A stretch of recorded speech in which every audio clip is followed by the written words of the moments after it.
हरे हरे राम राम राम हरे हरे, हरे कृष्ण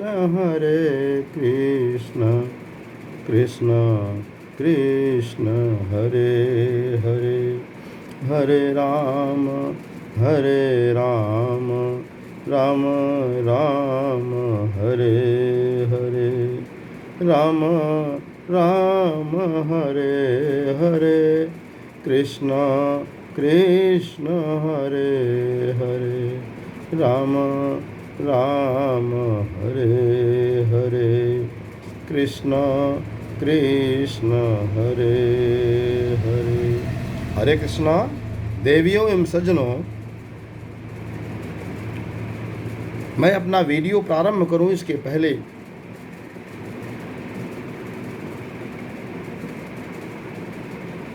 ब्रह्म मुहूर्त की वेला है। सुबह के 4:30 बज रहे हैं। इस समय अपने दिन की शुरुआत भगवान श्री कृष्ण की वंदना से करते हैं और आपके लिए भगवान से प्रार्थना करते हैं कि हे प्रभु, आपके जीवन में सुख शांति और समृद्धि प्रदान करें, आपके जीवन में उत्तम स्वास्थ्य प्रदान करें। सर्वे भवन्तु सुखिनः, सभी सुखी रहें। सदैवे सन्तु निरामयाः, सभी स्वस्थ रहें, रोग मुक्त रहें। सर्वे भद्राणि पश्यन्तु, और सबके प्रति सबका भाव भद्र हो, पवित्र हो। माँ कश्चित दुर्भाग भवेत्, सकल ब्रह्मांड में विशेष करके इस पृथ्वी पर मानव मात्र में किसी को भी किसी प्रकार का कोई कष्ट, कोई दुख, कोई प्रतिकूलता न आए। इसी मंगल कामना के साथ मैं अपनी बात को यहाँ प्रारंभ करता हूँ। और आज का जो हमारा वीडियो का जो विषय वस्तु है, जो सब्जेक्ट मैटर है, वो है कि हमारे जीवन का लक्ष्य है भगवान की प्राप्ति। हमारे जीवन का लक्ष्य है अपने को जानना। मैं कौन हूँ, मैं कहाँ से आया हूँ, मैं क्यों आया हूँ, और जिस लिए मैं आया हूँ क्या मैं वह अपना कार्य कर रहा हूँ, और अपना ये सारा कार्य, अपना सारा उद्देश्य पूरा करने के पश्चात मुझे कहाँ जाना है।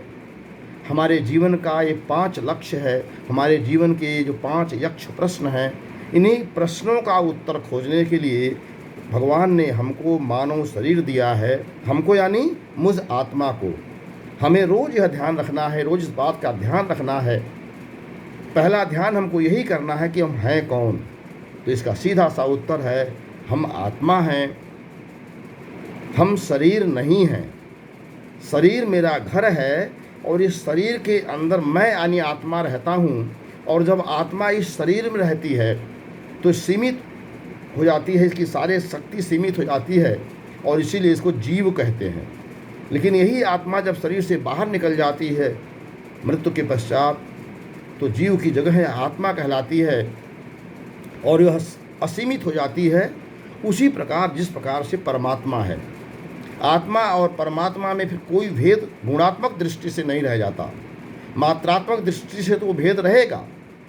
जैसे एक समुद्र की बूंद कभी समुद्र नहीं बन सकती, लेकिन समुद्र की एक बूंद में वो सारी क्वालिटीज़ हैं, सारी विशेषताएं हैं।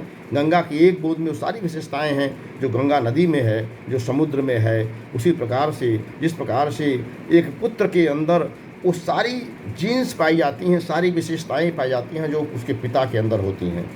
तो गुणात्मक दृष्टि से एक पुत्र, गुणात्मक दृष्टि से गंगा की एक बूंद, और गुणात्मक दृष्टि से समुद्र का एक बूंद, क्रमशः पिता, गंगा और समुद्र ही हैं। किंतु मात्रात्मक दृष्टि से कभी भी पुत्र पिता नहीं हो सकता, कभी भी गंगा का एक बूंद गंगा नदी नहीं हो सकती, कभी समुद्र का एक बूंद समुद्र नहीं हो सकता। उसी प्रकार आत्मा कभी परमात्मा नहीं बन सकती। जब भी रहेगी आत्मा तो परमात्मा का एक अंश रहेगी, और परमात्मा उनके अंश ही रहेंगे। लेकिन गुणात्मक दृष्टि से, क्वालिटेटिव दृष्टि से पुत्र ही पिता है, पिता ही पुत्र है। समुद्र की एक बूंद ही समुद्र है और समुद्र ही एक बूंद है। गंगा का पूरी पानी नदी का गंगा का एक बूंद है, उसी प्रकार से आत्मा ही परमात्मा है और परमात्मा ही आत्मा है, क्योंकि आत्मा परमात्मा का अंश है। इसलिए इस बात को हमेशा ध्यान रखें कि हम आत्मा हैं। तो हमारे प्रश्न पहला क्या है कि हम कौन हैं? तो हम आत्मा हैं। कहाँ से आए हैं? परमात्मा के घर से, जिसको हम भगवत धाम कहते हैं, जिसको हम वैकुंठ कहते हैं, वहाँ से आए हैं। क्यों आए हैं? अपने उस परमात्मा को, अपने उस परमपिता को, अपनी उस आत्मा को जानने आए हैं कि हम हैं कौन। और जब हम जान जाएंगे अपने को कि मैं आत्मा हूँ और परमात्मा का अंश हूँ, तो उसी को ज्ञान कहते हैं और ज्ञान को ही वेद कहते हैं। यानी चारों वेदों, वेद का मतलब ज्ञान, जानना, और चारों वेदों में यही बात लिखी गई है कि आप कौन हैं, परमात्मा कौन है। और जिस दिन आप इसे जान जाते हैं, बिना पढ़े ही आप चारों वेदों के ज्ञाता हो जाते हैं, आप वेदज्ञ हो जाते हैं, आप वेद पाठी हो जाते हैं और आपका नाम हो जाता है विप्र, वेदज्ञ। तो हमारा 5 प्रश्न ही है। उस 5 यक्ष प्रश्नों का उत्तर जानने के लिए ही हम इस धरती पर मानव शरीर में परमात्मा की अति कृपा से हमें आते हैं, हम आते हैं और हमें मानव शरीर प्राप्त होता है। तो पहला, हम कौन हैं? उत्तर इसका हम आत्मा हैं। क्यों आए हैं? परमात्मा को जानने, अपनी आत्मा को जानने, अपने को जानने आए हैं। मानव शरीर में रह करके, भगवान का भजन करके, भगवान के बारे में अपने गुरुओं से, शास्त्रों से सुन करके, उसको अपने जीवन में उतार करके, उस ज्ञान को प्राप्त करके हम अपने को नो दाई सेल्फ, यानी अपने को जान करके हम नर से नारायण बनने आए हैं। दूसरा प्रश्न। तीसरा, क्या हम वो काम कर रहे हैं जिस काम के लिए आए हैं? तो इसका उत्तर व्यक्तिगत रूप से मैं तो कह सकता हूं कि हाँ, मैं वो काम कर रहा हूं अपने लिए, लेकिन आप जन सामान्य के लिए हम ये बात नहीं कह सकते। इस प्रश्न का उत्तर हम आप सभी पर छोड़ते हैं कि आप कर रहे हैं या नहीं कर रहे हैं। कर रहे हैं तो बहुत बड़ी बात, अति उत्तम। नहीं कर रहे हैं तो आपको प्रयास करना चाहिए। और चौथा क्वेश्चन का जो है कि क्या इसे करने के पश्चात हम इस दुनिया से जाएंगे तो कहाँ जाएंगे? तो सीधा सा उत्तर है कि जहाँ से आए हैं वहीं जाएंगे। यानी भगवान के धाम से आए हैं तो भगवान के धाम ही जाएंगे, या भगवान के धाम के द्वारा निश्चित उस स्थान पर जाएंगे जिस आधार पर हमने यहाँ कर्म करके जो अपना स्थान निश्चित कर लिया है वहाँ जाएंगे। मतलब इस संसार से जाएंगे, यहाँ नहीं रहना है। हम यहाँ पर 100 साल, 50 साल, 70 साल, 80 साल, 90 साल के लिए लीज पर आए हैं। और यह शरीर, यह घर, ये परिवार, ये संसार हमको जिस प्रकार से एक मैनेजर, ट्रस्ट का मैनेजर आपको मैनेजर बना करके भेजता है, ट्रस्ट का मालिक आपको मैनेजर बना के भेजता है और सारी सुविधाओं का सुख भोग करने के लिए भेजता है, जब तक आप उस ट्रस्ट के मालिक के वफादार हैं, उसी प्रकार से जब तक हम भगवान के वफादार हैं, इस मानव शरीर में हमको भगवान ने यहाँ ट्रस्टी बना करके अपना भेजा है कि जाओ और हमारी संपत्तियों का, हमारी संपदा का संरक्षण करो, और हमारी संपदा का संरक्षण करते करते हमारी उन संपदाओं का तुम उपभोग भी कर सकते हो। लेकिन मालिक नहीं बन सकते। जिस दिन आप मालिक बनना चाहोगे उसी दिन से आपका दुख प्रारंभ हो जाता है। उसी दिन से आपका, जिस दिन से आप सेवक की जगह आप मालिक बनने लगते हैं, उसी दिन से आपके जीवन का दुख प्रारंभ हो जाता है। और जब तक आप सेवक बन करके काम करते हैं, आपका दुख काफूर हो जाता है। आपका दुख कहाँ चला जाता है आपको पता भी नहीं है। इसलिए हम कौन हैं, कहाँ से आए हैं, क्यों आए हैं, क्या हम वो काम कर रहे हैं जिसके लिए हम यहाँ आए हैं, और कहाँ जाएंगे, इन 5 प्रश्नों का उत्तर बहुत संक्षेप में हमने आपको, चूँकि वीडियो बहुत लंबा न हो जाए इसलिए देने का प्रयास किया है। और आपसे ये आग्रह किया है, आपसे अनुग्रह किया है, आपसे अनुरोध किया है कि आप इन 5 प्रश्नों का उत्तर यदि नहीं खोज रहे हैं तो कम से कम आज से खोजना प्रारंभ कर दीजिए। जब जागे तब सवेरा। कोई पश्चाताप की जगह नहीं है, कोई भूल करने की जगह नहीं है कि हमसे गलती हो गई, हमने कुछ नहीं किया। आज से, जब जागे तब सवेरा, आज से इन 5 प्रश्नों का उत्तर खोजना प्रारंभ कर दीजिए। निश्चित रूप से आपको इसी जीवन में आपके प्रश्न का उत्तर मिल जाएगा, आपका लक्ष्य मिल जाएगा, और आप नर से नारायण बन करके भगवत धाम चले जाएंगे, जो हमारे जीवन का लक्ष्य है, जो मानव शरीर पाने का लक्ष्य है, जिसके लिए देवता भी तरसते हैं। लेकिन ये लक्ष्य मिलेगा कैसे?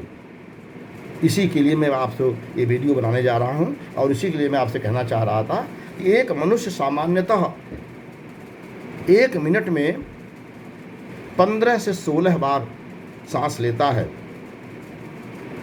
1 घंटे में वह 21,600 से लेकर 23,040 सांसें लेता है।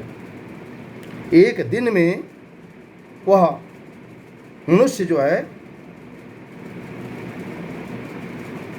21,600 से लेकर के 23,040 तक सांसें लेता है। मुझसे भूल से मैंने एक दिन की जगह 1 घंटा बोल दिया। 1 घंटे में लगभग 960 सांसें मनुष्य लेता है। इसी प्रकार से यदि हम वर्ष में गणना करें तो एक वर्ष में 8 करोड़ 40 लाख और 8 करोड़ 40 लाख 9,600 सांसें एक वर्ष में हम लेते हैं। और यदि हम इसी को 100 वर्ष कर दें तो ये संख्या हो जाएगी 8 40 9 6 और 0000। अरे इतनी सांसें हम लेते हैं 100 साल में। एक वर्ष में कितनी लेते हैं? 8 करोड़ 40 लाख 9,600। तो अगर भगवत धाम जाने के लिए, भगवान के प्राप्त करने के लिए, अपने को जानने के लिए हमारा यह प्रयास होना चाहिए कि प्रत्येक सांस में, हर सांस में भगवान का नाम होना चाहिए। हर सांस में भगवान का नाम उच्चारित होना चाहिए। हरे कृष्णा कृष्ण कृष्ण हरे हरे, हरे राम राम राम हरे हरे। ये हर सांस आपकी बोलनी चाहिए। हर सांस में ऐसा अभ्यास हो जाए कि आप सांस लें अंदर तो हरे कृष्ण का जाप होना चाहिए, या केवल कृष्ण केवल राम भगवान के किसी भी एक नाम का जो आपको प्रिय हो आपकी हर सांस में आना चाहिए। लेकिन वो कैसे आएगा? वो अभ्यास से आएगा। अभ्यास है न तो कौन्तेय, हे कुंती पुत्र, अभ्यास से आप अपने मन को काबू कर सकते हो। अभ्यास से आप अपनी सांसों पर भगवान के नाम को उच्चारित कर सकते हो। गीता में भगवान कहते हैं, और करत करत अभ्यासते जड़मति हो सुधान। जड़मति यानी बिल्कुल जड़ बुद्धि वाला व्यक्ति क्यों न हो, बिल्कुल भगवान से द्वेष करने वाला व्यक्ति क्यों न हो, बिल्कुल क्या कहते हैं उसको, नास्तिक व्यक्ति क्यों न हो, अगर वह प्रयास करता है, अभ्यास करता है तो एक दिन वह अंगुलीमाल से वेद व्यास, अंगुलीमाल से वो क्या कहते हैं वाल्मीकि बन जाते हैं और भगवान के अति प्रिय बन जाते हैं। अंगुलीमाल से वाल्मीकि बनने की जो कथा है वो यही है कि करत करत अभ्यासते जड़मति होए सुजान। तो जड़मति ऐसा जड़ बुद्धि वाला वो क्या कहते हैं अंगुलीमाल, जिसकी जिह्वा पर राम शब्द उच्चरित नहीं होता था, मरा कहते हुए वह क्या कहते हैं वाल्मीकि बन गए और महान संत, महान ऋषि बन गए, जिसके यहाँ भगवान ने अपने पुत्रों को जन्म देने के लिए माता सीता को उनके आश्रम में भेजा। तो आप समझ सकते हैं कि वाल्मीकि किस उच्च स्तर के संत रहे होंगे, जबकि उनका पूर्व इतिहास है डाकू के रूप में, अंगुलीमाल के रूप में वह लोगों को हाथ काट लिया करते थे, लोगों की हत्याएं कर दिया करते थे। तो एक हत्यारा, एक लुटेरा जब वाल्मीकि बन सकता है मरा कह के, तो हम लोगों ने इतना पाप नहीं किया है। हम लोग तो भगवान का नाम जब राम लेते हैं तो राम शब्द उच्चरित होता है। कितने भाग्यशाली हम हैं, हम क्यों नहीं बन सकते? जरूर बन सकते हैं। बस क्या करना है? अभ्यास करना है। अपनी हर सांस पर भगवान का नाम रहे, इसके लिए आपको 16 माला रोज भगवान के नाम का जप करना है। एक माला में, हरे कृष्ण महामंत्र में 16 अक्षर होते हैं और एक माले में 108 मनके होते हैं। तो 108 गुणे 16 और गुणे 16 माला एक दिन अगर आप करते हैं तो इस प्रकार से आप करते हैं 27,648 मंत्र। 27,648 मंत्र एक दिन में आप करते हैं और आपको एक दिन में आप सांस लेते हैं 23,040 अधिकतम, यानी आपका 23,040। थोड़ा बहुत उसमें मंत्र में गलतियां होती हैं तो हम 27,000 को हम मात्र 23,000 मान लेते हैं, 23,040 तक।